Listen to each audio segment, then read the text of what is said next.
আর এখনকার মানুষ রাতকে বানাইছে রিল্যাক্স সময়। কি রিল্যাক্স? ফোনকে সময় দেওয়ার, ফোন শুধু ফোনের মধ্যে সময় দেয়, ফোন টিপতেছে, পাবজি খেলতেছে, ফ্রি ফায়ার খেলতেছে, এই গেম খেলতেছে, গেলা পুরোটা সারা কামায়া ফজরে আজানটা যখন দেয় তখন মোবাইলটা চার্জ দিয়ে তারপরে ঘুমায়। আছে না নাই বলেন? এই জন্য বাবা আজিরা আমার রাত আল্লাহকে ডাক দিয়ে বলে, আল্লাহ নবীরে আপনি ধরার মধ্যে পাঠাবেন, আপনি রাতের বেলায় নবীরে পাঠায় আমার জীবনটা ধন্য করেন। আল্লাহ ডাক দিয়ে বলে, রাত তোমার মধ্যে পাঠাইলে তুমি কি খুশি হইবা? রাত ডাক দিয়ে বলে, হ্যাঁ আল্লাহ আমি বড় খুশি হয়ে যাব। আল্লাহ ডাক দিয়ে বলে, ঠিক আছে রাত। এই কথা শোনার পরে দিন আবার ডাক দিছে, সুবহানাল্লাহ বলেন। দিন ডাক দিয়ে বলে, আল্লাহ আমারেও তো আপনি অতি আদর কইরা মায়া কইরা সৃষ্টি করেছেন।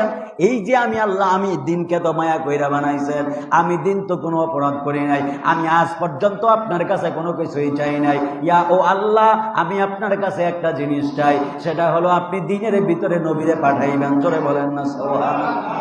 আরে নবীরে চাইলে কি আল্লাহ খালি হাতে ফেরায়নি? এই বলেন ফেরায়? কেউ যদি বলে আল্লাহ আমি নবীরে চাই, আল্লাহ কই নবীরে যদি চাইছো যাও নবীরে মহাব্বত করতে থাকো, তাহলে নবী তোমার হয়ে যাবে। চলে বলুন সুবহানাল্লাহ। দিন নবীরে মহাব্বত করে, রাত নবীরে মহাব্বত করে। আল্লাহ ডাক দিয়ে বলে, রাত তুমি মহাব্বত করো, তোমার মহাব্বত মঞ্জুর। সুবহানাল্লাহ বলে। দিন ডাক দিয়ে বলে, আল্লাহ রাতের মধ্যে নবীরে পাঠাইবেন, তাহলে আমি দিন কি বাদ করলাম নি? আল্লাহ ডাক দিয়ে কই, দিন তোমার আবেদন মঞ্জুর। জোরে কন্যা সুবহানাল্লাহ।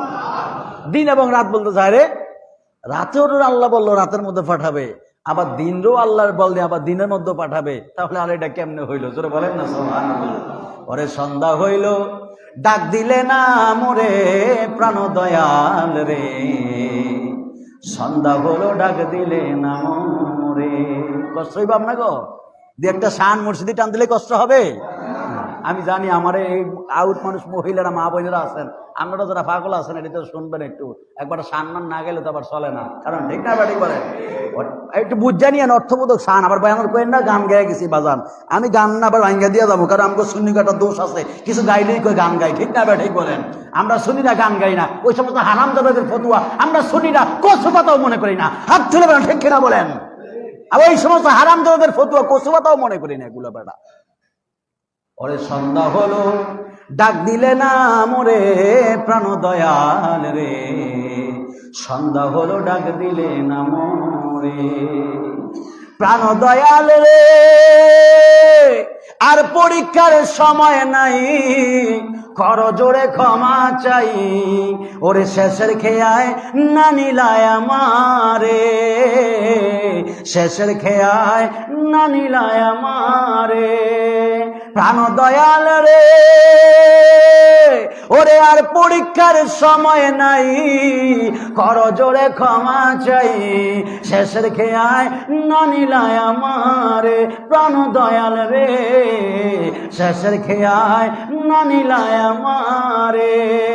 আমার দিন কি এমনি যাবে, লোকে তোমায় কি বলিবে? আমার দিন কি এমনি যাবে, লোকে তোমায় কি বলিবে? প্রশ্ন রইল এই সাইপির মনে প্রাণ দয়াল রে, সন্ধ্যা হলো ডাক দিলে না মোরে, সন্ধ্যা হলো ডাক দিলে না মোরে প্রাণ দয়াল রে, সন্ধ্যা হলো ডাক দিলে না মোরে। একটা জবান বন্ধ রাখবেন না, চিৎকার মেরে বলেন না বাবা আল্লাহু আকবার। মা আমেনা রাদিয়াল্লাহু তাআলা আনহা ডাক দিয়া বললেন, আমার নবী ধরার মধ্যে আগমন করবে। নবী যখন ধরার মধ্যে আগমন করবে, মা আমেনা রাদিয়াল্লাহু তাআলা আনহা খুশি। মা আমেনা রাদিয়াল্লাহু তাআলা আনহা ডাক দিয়া বললেন, আমার নবী ধরার মধ্যে আগমন করবে। বাবাজিরা আমার, মা আমেনা রাদিয়াল্লাহু তাআলা আনহা ডাক দিয়া বললেন, আমি দেখলাম আমার ঘরের মধ্যে নবী রাসূল থেকে শুরু কইরা এক এক কইরা 1,00,000 মতান্তরে 2,23,999 জন পয়গম্বর আমি মা আমেনাকে শুধুমাত্র সালাত সালাম জানাইতেছে। আসমানের ফেরেশতারা সালাম জানাইতেছে, জান্নাতের ফেরেশতারা আমি মা আমেনাকে সালাম জানাইতেছে। এত মানুষের সালাম শোনার পরে মা আমেনা রাদিয়াল্লাহু তাআলা আনহা ডাক দিয়া বললেন, জগতের মানুষেরা তোমরা শুনে নাও, আমার ঘরে একজন দুইজন করে নবী রাসূল আসতেছে। আমি মা আমেনাকে শুভ সংবাদ দেয়। আমি মা আমেনা রাদিয়াল্লাহু তাআলা আনহা শুভ সংবাদ পাবার পরে যখন আমার দেহের দিকে তাকাই, আমি আমার পেটের দিকে তাকাই, আমার সামনে ঘরের বাবারা, আপনারা দেখবেন মহিলারা সাধারণত যখন প্রেগনেন্ট অবস্থায় হয়, ওই মহিলাদের পেটটা সাধারণত একটু ফুলে যায়।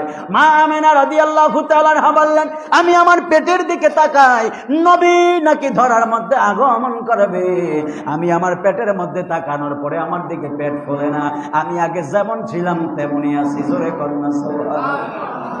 মা আমেনা রাদিয়াল্লাহু তাআলা আনহা ডাক দিয়া বললেন, আমি বড্ড ভয় পেয়ে গেলাম। আমি ভাবলাম আমার জাদুমণির আবার কিছু হইল কিনা, রহমাতুল লিল আলামিনকে এই দুনিয়াতে আসবেনি। আমি আমার রহমাতুল লিল আলামিনকে নিয়ে বড় ভয় পেয়ে গেলাম। ওই ভয় পাওয়ার পরে যেই দিন আমি বড় ভয় পেয়ে গেলাম, রাতের বেলায় যখন আমি ঘুমাইলাম, আমি দেখলাম আকাশ থেকে ফেরেশতা চলে আসছে। ফেরেশতা আইসা ডাক দিয়া বলে, মা আমেনা, নবীর নিয়ে আপনার টেনশন করা লাগবে না, নবীর ভালো মন্দ দেখার দায়িত্ব আমার আল্লাহর। জোরে বলেন না সুবহানাল্লাহ। এই জন্য যুবক ভাইয়েরা আমার, মা আমেনা রাদিয়াল্লাহু তাআলা আনহা তিনি ডাক দিয়া বললেন, জগতের মানুষ শুনে নাও, এমন কইরা যখন দিন চলতেছে, দিন যাইতেছে, দিন যাইতে 7 মাস 8 মাস 9 মাস এমন ভাবে শুধুমাত্র যাওয়া শুরু করে দিয়েছে। মা আমেনা রাদিয়াল্লাহু তাআলা আনহা তিনি ডাক দিয়া বললেন, আমি যখন আরবের মরুভূমির রাস্তা দিয়া বের হইতাম, আমার সঙ্গীদেরকে নিয়ে যখন কূপ থেকে পানি আনার জন্য যাইতাম, ওরা যখন কূপের মধ্যে বালতি ফালায়, কূপের পানি একবারে নিচে থাকে, আর আমি মা আমেনা রাদিয়াল্লাহু তাআলা আনহা যখন আমার বালতি কূপের মধ্যে ফালাইতে যাব, কূপের ওই কাদের মধ্যে হাত দিতে দেরি আছে, নিচের পানি উপরে উঠতে দেরি হয় না। জোরে বলেন সুবহানাল্লাহ। বরকত কারু ছিলায়? নবীর উসিলায়। কারু ছিলায়? আর জোরে বলেন কারু ছিলায়? নবীর উসিলায়। মা আমেনা রাদিয়াল্লাহু তাআলা আনহা বললেন, আমি যখন আমার সঙ্গীদেরকে নিয়ে ওই কূপ থেকে পানি উঠানোর জন্য আরবের মরুভূমির রাস্তা দিয়ে বের হইতাম, আমি দেখলাম অনেকে খড়ম ফাও দিত। খড়ম চিনেন নি আপনারা? খড়ম চিনেন? কাঠের কাঠ, আর উপরে একটা চামড়া, শুধু এইভাবে বাঁকা করে মেরে দেয়। এখনো ইট খোলায় গেলে দেখা যায়, ঠিক না? ঠিক বলেন, ইট খোলা এখনো আছে না? ইট খোলা এখনো খড়ম পাওয়া যায়। মা আমেনা রাদিয়াল্লাহু তাআলা আনহা বললেন, আমি দেখতাম আমার সঙ্গী সাথী যারা আছে এরা খড়ম পাও দিয়ে মরুভূমি দিয়ে বের হইতো, আর আমি মা আমেনার খড়ম লাগতো না। কারণ আমি যত উত্তপ্ত, রোদ পড়তে পড়তে বালু যত গরম হইতো, যেই জায়গায় আমি পা দিতাম ওই জায়গার বালুটাই শীতল হয়ে যাইতো। জোরে বলেন সুবহান। কার উসিলায়? নবীর উসিলায়। সুবহানাল্লাহ বলেন। আরো জোরে বলুন না সুবহানাল্লাহ। আমি দেখেছি আমার পূর্বে বক্তাগণ বারবার বলেছে, ঈদে মিলাদ, ঈদুল ফিতর এবং ঈদুল সারা আরো ঈদ আছে, আল জুমাতু হাজ্জুল মাসাকিন এটাও আছে। বাজান, আমি আপনাদেরকে আজকে কিছু হাদিসে মোবারক থেকে আপনাদেরকে শুনিয়ে যাব। যারা বলে ঈদুল ফিতর এবং ঈদুল আজহা ছাড়া ঈদ নাই, বাজান এটা মিথ্যে কথা। আরে বাবা, সন্তান হইলে মানুষ খুশি হয় কি হয় না? জোরে বলেন, হয় কি হয় না? নাতি হইলে খুশি হন কি হন না? সন্তান হলে মানুষ খুশি হয়, নাতি হইলে মানুষ খুশি হয়। এই যে খুশি হয়েছে, এটাই হলো ঈদ। জোরে বলুন সুবহান। আর জোরে বলুন না সুবহানাল্লাহ বলেন। মানুষের ঈদের কোনো শেষ নাই, শুধু আমার নবীর আগমনের দিন ঈদ। এই যে আল্লাহ বলেছে, ফাবিযালিকা ফালিয়াফরাহু, তোমরা সকলে আনন্দ উদযাপন করো। এই যে আনন্দের কথা বলা হয়েছে, এটাই হলো ঈদ। জোরে বলুন সুবহানাল্লাহ। এটাই কি? এটাই কি? এটাই হলো ঈদ। আল্লাহ বলছে, ফাবিযালিকা ফালিয়াফরাহু, তোমরা সকলেই আনন্দ উদযাপন করো। এই যে আনন্দের কথা বলেছে, এটাই হলো ঈদ। বলেন, ঈদ কি চুপ করে বৈশা থেকে পালন করে? ঈদের দিন কি চুপ করে থাকেন না? মনটা খুব হাসি খুশি থাকে। হাসি খুশি থাকে না? ঈদের দিন ঘুরতে বের হয় না? বলেন, ঈদের দিন ঘুরতে বের হয় না? কোলাকুলি করে না? আর ঈদের দিন যদি কেউ চুপ করে আমরা বৈশা থাকে রাগ হয়ে, তাহলে হ্যাঁ কি ঈদ হইল? বলেন, ঈদ হইল? তো নবীর আগমনের দিন আল্লাহ বলছে, ফাবিযালিকা ফালিয়াফরাহু, তোমরা যদি ওই ফজল এবং রহমত পাও, এই জন্য তোমরা ফালিয়াফরাহু, আনন্দ করো। তো ওই আনন্দ কেমনে হবে? ওই আনন্দ পালন করার জন্যই সুন্নিরা সকালবেলায় জশ্নে জুলুস, ঈদে মিলাদুন নবী পালন করে। জোরে বলুন সুবহানাল্লাহ। আপনারা করছেন না? করছেন? কারা কারা করছেন? হাত তোলেন, হাত তোলেন, হাত তোলেন। মারহাবা, এই তো সবাই করছে। নারায়ে তাকবীর, নারায়ে রিসালাত, পবিত্র ঈদে মিলাদুন নবী। মারহাবা বলেন, আর জোরে বলেন মারহাবা।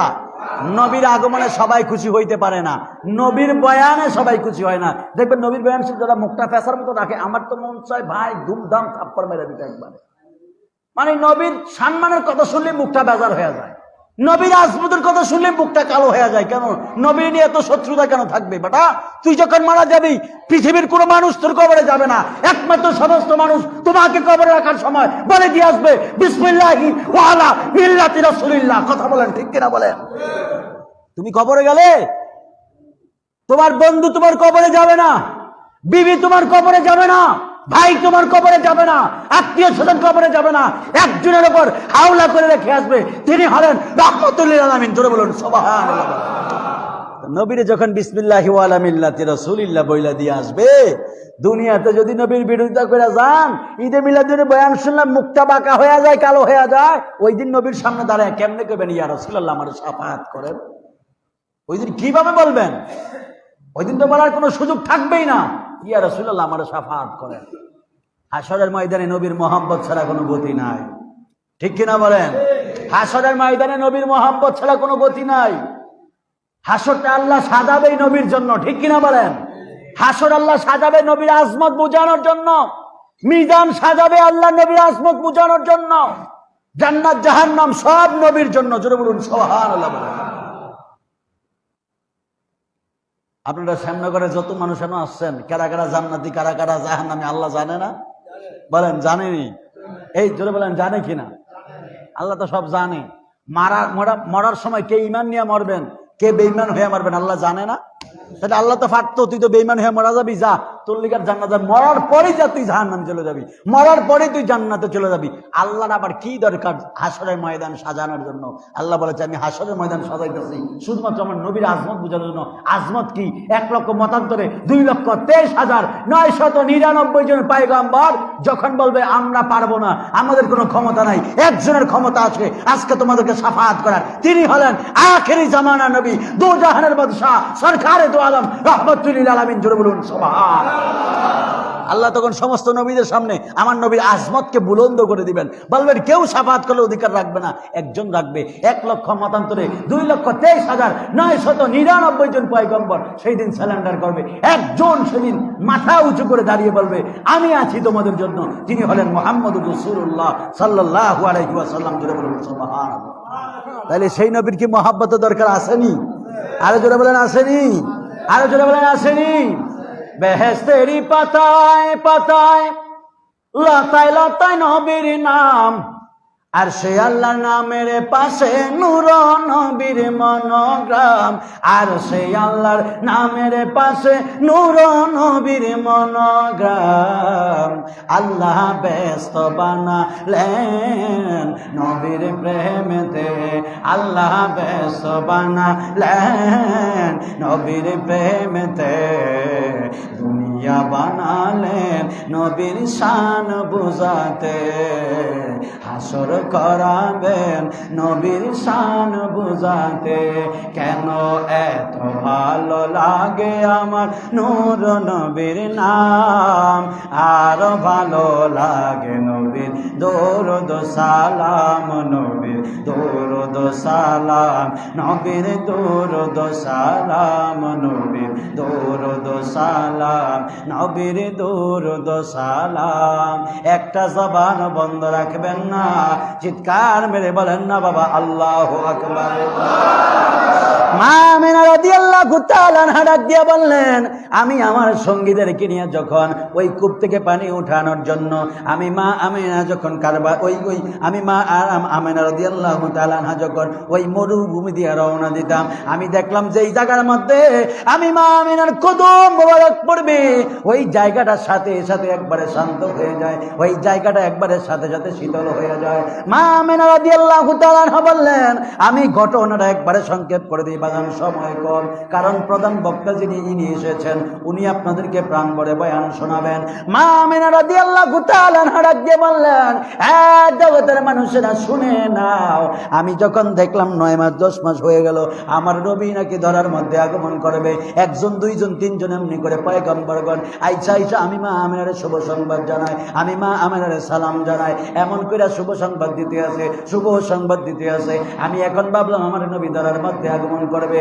যেই দিন যেই রাত আমার নবী ধরার মধ্যে আগমন করবে, ওই যে বলছিলাম রাত আল্লাহরে ডাক দিয়ে বলে আল্লাহ গো আপনি রাতের মধ্যে নবীরে পাঠাইবেন। দিন ডাক দিয়া বলে আল্লাহ দিনের মধ্যে নবীরে পাঠাইবেন। আল্লাহ ডাক দিয়া কয় রাত তোমার আবেদন মঞ্জুর। দিনের ডাক দিয়া বলে তোমার আবেদন মঞ্জুর। রাত দিন বড় টেনশন করে এরা ডাক দিয়া বলে আল্লাহ বলেছে রাতের মধ্যে পাঠাবে, আবার ডাক দিয়া বলে আল্লাহ বলছে দিনের মধ্যে পাঠাবে।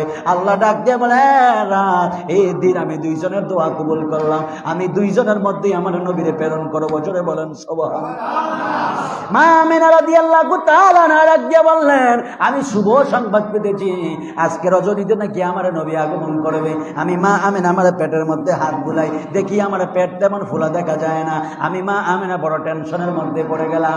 আমি যখন টেনশনের মধ্যে পড়ে গেলাম, এমন করতে করতে যখন ঘুমাইলাম, আমি হঠাৎ করে তাকে দেখলাম আমার আয়েশা জান্নাত থেকে একজন নারী এসেছে। উনি আয়েশা আমাকে সালাম জানাইলো। তারপরে আমার ঘুম ভেঙে গেল, আমি সচক্ষে তাকে দেখলাম। দেখার পরে আমি ওনারে ডাক দিয়ে বলে ও আম্মা আমি জীবনে তো আপনারে দেখি নাই, এই মক্কার জমিনে আপনারে দেখি নাই, মদিনাতে আপনারে দেখি নাই, কোথাও আপনারে দেখি নাই, এই জগতে আপনারে আর আগে কোনোদিনও দেখি নাই। আপনি এত সুন্দর, আপনার বাসা কোথায়? ওই লোকটা ডাক দিয়ে ওই মহিলা ডাক দিয়ে বলে আমেনা আপনি আমার চিনবেন না। মা আমেনা ডাক দিয়ে বললে আপনি আমার ঘরের মধ্যে কেন এসেছেন? ওই মহিলা ডাক দিয়ে বলে আমেনা গো ও আমেনা আমি আপনার ঘরে কেন আসছি জানেননি? আপনার ঘরে কিছুক্ষণ পরে রহমাতুল লিল আলামিন আগমন করবে। আমি নবীরে রিসিভ করার জন্য আল্লাহ আমাকে জান্নাত থেকে পাঠিয়েছে। জোরে বলেন সুবহানাল্লাহ। মা আমিনা রাদিয়াল্লাহু তাআলা ডাক দিয়ে বললেন ও মা আমি আপনারে আগে কোনোদিনও দেখি নাই, আপনার পরিচয় কি? ওই মহিলা ডাক দিয়ে বলে আমিনা গো আমি হলাম এমন একজন মহিলা যিনি সর্বপ্রথম এই পৃথিবীর জমিনে কদম ফেলেছে। আমি হলাম এমন একজন মহিলা যার মাও নাই, যার বাবাও নাই। জোরে কন্যা সুবহানাল্লাহ। মা আমিনা রাদিয়াল্লাহু তাআলা ডাক দিয়ে বললেন ও মা আপনার পরিচয় কি, আপনার নাম কি? ওই মহিলা ডাক দিয়ে বলে আমিনা গো আমি হলাম পৃথিবীতে প্রথম নারী হযরতে হাওয়া আলাইহাস সালাম। জবান খুলে বলা যাবে কি বাবা সুবহানাল্লাহ। তিনি ডাক দিয়ে বললেন জগতের মানুষ। তারপরে আমি ওনার সাথে কথা বলতেছি, ওনার সাথে কথা বলতে বলতে আমি দেখলাম আরো একজন মহিলা আসলো, তার চেহারাও বড় সুন্দর। ওনারা আমি জিজ্ঞেস করলাম আপনার পরিচয় কি? উনি ডাক দিয়ে বলেন আমি ইব্রাহিম নবীর স্ত্রী হযরতে হাজরা আলাইহিস সালাতু ওয়াস সালাম। তারপরে ওনার সাথে পরিচয় হলো। ওনার সাথে পরিচয় হওয়ার পরে আমি দেখলাম আরো একজন মহিলা। এই আমা আমেনা বললেন আমি ওই দুইজনের সাথে পরিচয় হইল। দুইজনের সাথে পরিচয় হওয়ার পরে আমি দেখলাম আরো একজন মহিলা আসছে। ওই মহিলাকে আমি ডাক দিয়ে বললাম মা আপনার পরিচয় কি, আপনি আবার কে গো? ওই মহিলা ডাক দিয়ে বলে মা আমেনা আমি হলাম এমন একজন মহিলা যার কোনো স্বামী ছিল না, যার কোনোদিনও বিয়ে হয় নাই, যাকে কোনোদিনও পুরুষ স্পর্শ করে নাই, তারপরেও আমার একজন বাচ্চা হয়েছে, ওই বাচ্চা একজন নবী হয়েছে। জোরে বলেন সুবহানাল্লাহ। মা আমেনা বলে আপনার পরিচয় কি? ওই মহিলা ডাক দিয়ে বলে আমেনা আমি হলাম হযরতে মরিয়ম আলাইহিস সালাতু ওয়াস সালাম। আমার কোনো স্বামী ছিল না, পৃথিবীর কোনো মানুষ পুরুষ আমাকে স্পর্শ করে নাই, তারপরেও আমার একজন বাচ্চা হয়েছে, আমার ওই বাচ্চাটা নবী হয়েছে, যার নাম হলো হযরতে ঈসা। জোরে কন্যা সুবহানাল্লাহ। আরে বাবা আমার নবীরে কথায় কথায় যারা আমার নবীরে বলে আমার নবী নাকি আমাদের মতো, না না নবী আমাদের মতো নয়, নবীরে আমাদের মতো বলা যাবে না, নবীরে আমার মতো বলে কাফের। জোরে বলেন কারা? জোরে বলেন কারা? নবীরে আমার মতো বলে কারা? জোরে বলেন কারা? এই কারা বলে? কাফেররা বলে। দলিল দিতাম নি, আবার কোয়েন না আমরা কিছু। ইয়াসিন সূরা পারেননি? ইয়াসিন সূরা কারা পারেন একটু হাত তোলেন। ইয়াসিন সূরা পারেন? ইয়াসিন সূরা ইয়াসিন পারেন না? আমি একটা আয়াত বলি, ক্বালু মা আনতুম ইল্লা বাশারুম মিসলুনা, আসেনি? ক্বালু আমার একটা দুইটা তিনটা লাইভ হইতাছে না? তিনটা লাইভ হইতাছে। যদি ভুল বলি মানুষ আছে না বাজান? আল্লাহ রাব্বুল আলামিন বলেন, আমি ইয়াসিন সূরাটা বাইর করে আপনাদের শোনাই।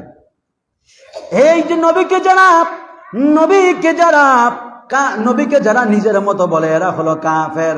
নবীকে শুধুমাত্র নবীকে যারা নিজের মতো বলে এরা হলো কাফের। এই জন্য আপনারা সূরা ইয়াসিনের 14 নম্বর আয়াতে আপনারা দেখবেন আল্লাহ বলছে ক্বালু মা আনতুম ইল্লা বাশারুম মিসলুনা। আল্লাহ ডাক দিয়া বলে এরা যখন নবীরা এদের কাছে কালেমার দাওয়াত নিয়ে যায় এরা তখন নবীদেরকে ডাক দিয়া বলে এই যে নবীরা কালেমার দাওয়াত নিয়ে আসছে এই নবীরা তো আমাদের মতোই মানুষ। আর জোরে বলেন নাউজুবিল্লাহ। সূরা ইয়াসিন, ইয়াসিন সূরার 14 নম্বর আয়াত দেখে বলি বাজান এরা আল্লাহ ডাক। আল্লাহ বলছে সূরা ইয়াসিনের মধ্যে ক্বালু মা আনতুম ইল্লা বাশারুম মিসলুনা। ওই কাফেররা বলে নবীরা আমাদের মতো। তাহলে এখনো যারা আমার নবীরে ডাক দিয়ে বলে নবী নাকি আমার মতো, না না নবী আমার মতো না রে বাজান। নবীরে আমার মতো বললে ঈমান থাকবে না, নবীরে আমার মতো বললে ঈমান থাকবে না। কয় মায়ের গর্ভে মানুষের ঘরে তো মানুষই হয়। আরে বাবা না না, ঈসা নবীর তো বাবা ছিল না, ঈসা